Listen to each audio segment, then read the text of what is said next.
Run SQL commands on Termux using Android. Quick setup and test.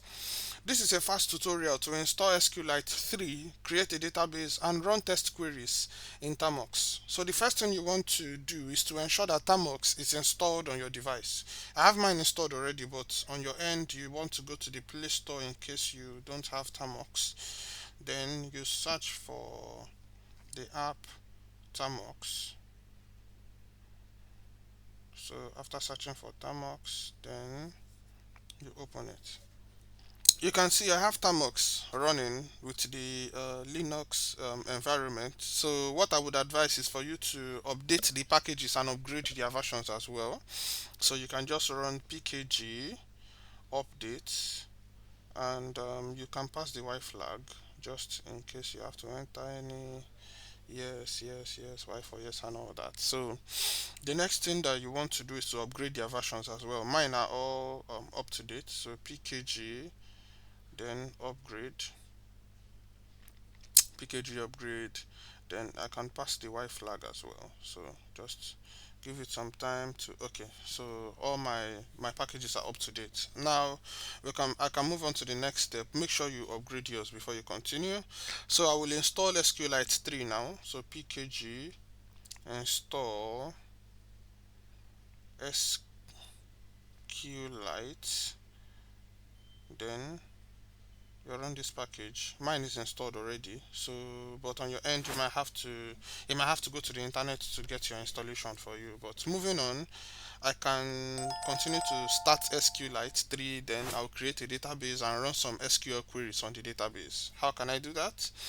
Just SQLite 3, then the name of the before I do that, actually let me create a directory particularly for this tutorial. So I can just do file databases. Okay, so no, mkdir file databases. Okay, so cd file databases. So ls, you can see it's an empty database, it's an empty directory. So for me to start to launch a new database, I can just do something like SQLite 3, then I can do something like test.db as per the name of the database I want to create. So if I come here, you can see I'm now in the SQLite mode. So for this in this SQL mode that I'm in now, I can run any SQL query of my choice. So the first thing I want to do is to check the tables I have in the database for now. So I can just run this query dot tables dot tables. It will show me the tables I have at this moment. Dot tables is particularly to SQLite, by the way. So dot tables is not showing me anything basically because I don't have any tables in the system. So how can I create a table?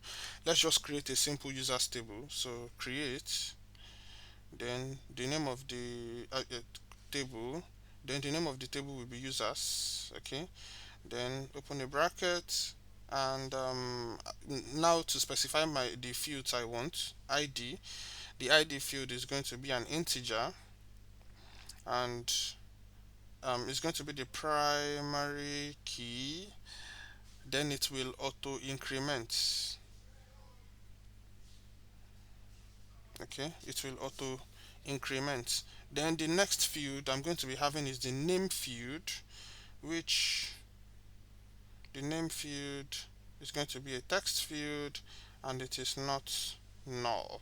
Okay, then for the last one, email is going to also be a text field, and it is unique, so no two users can have the same email.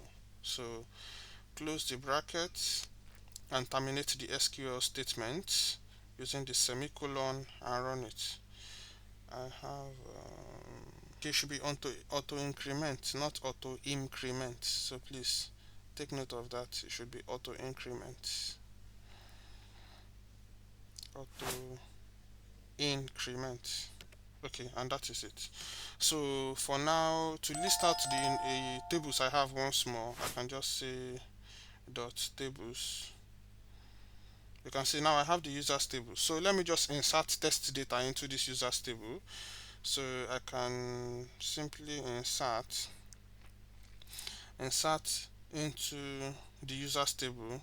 So users, then I'm going to be inserting two values at once, name comma email, because the id field will be automatically populated since it auto increments anyway.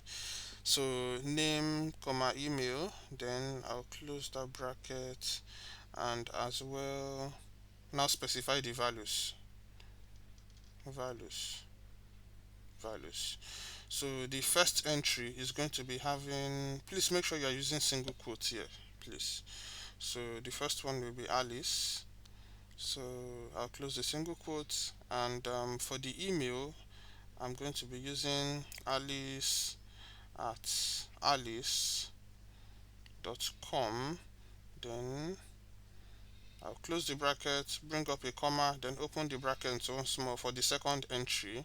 So for this one I can just have Bobby, then comma, for the email Bobby at new user, okay, dot org or something like that. So just something to fill it in. Then I'll terminate the SQL statement using the semicolon. So run that once more.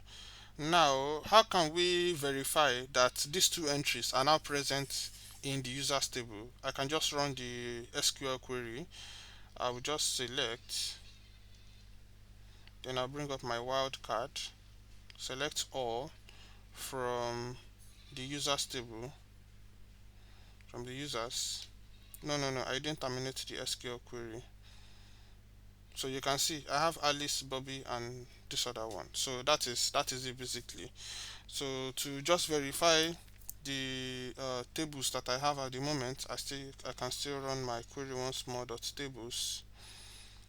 So you see I still have my users table. So you can run many SQL commands at this point, but I'll just quit for now.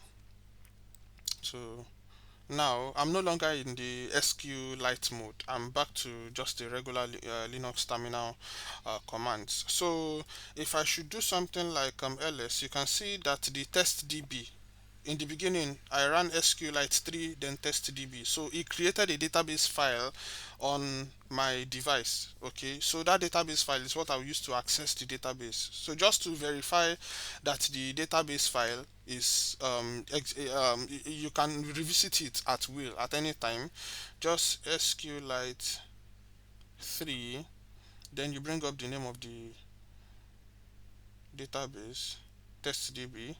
So I'm back to the SQL mode. So to verify that we have the users table in this particular the DB, so users, no, dot tables. You can see I have users. To verify the users that are in the table, select all from users. No, users.